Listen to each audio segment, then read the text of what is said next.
die Schwanenjungfrau. Es war einmal ein König, der hatte in seinem Garten einen Baum, der voller goldiger Birnen war. Von allen seinen Schätzen hat der König die goldigen Birnen am liebsten gehabt.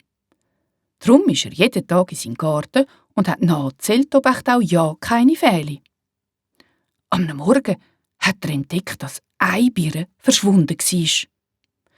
Er hat den Ältesten von seinen 3 Söhnen gerufen und zu ihm gesagt: «Heute Nacht bewachst du mir den Birnbaum. Wenn du mir den Dieb bringst, der die Birne gestohlen hat, dann erbst du mein ganzes Reich.»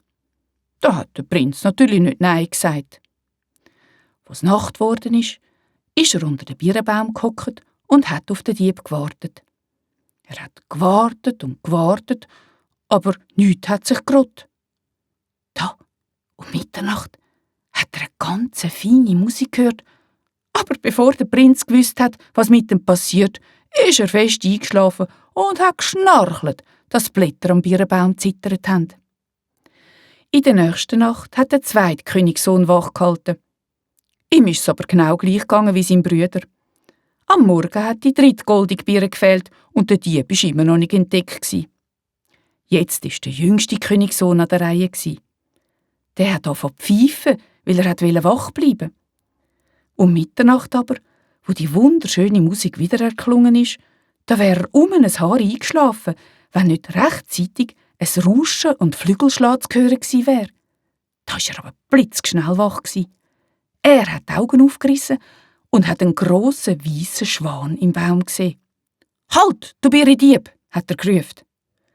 Da hat sich der Schwan in eine wunderschöne Jungfrau verwandelt und der Prinz war wie geblendet von der Schönheit von dem Mädchen. Wenn ich dich verschone, wirst du dann meine Frau?» hat er gefragt.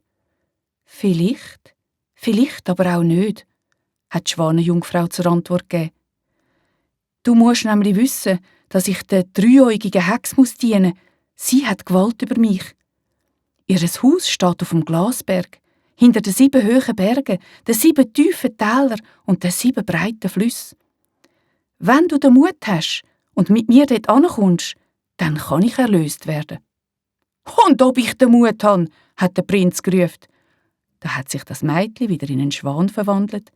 Der Prinz ist auf seinen Rücken geklettert und sie sind über die 7 hohen Berge, über die 7 tiefen Täler und über die 7 breiten Flüsse geflogen.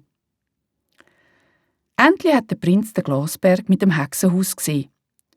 «Wir sind am Ziel», hat die Schwanenjungfrau gesagt. «Und jetzt, Königssohn, lass gut zu. Wenn dich die Hexe fragt, warum du gekommen seist, sagst nur, ich will die Jungfrau, die Wasser schöpft und Feuer macht. Das bin darum ich.»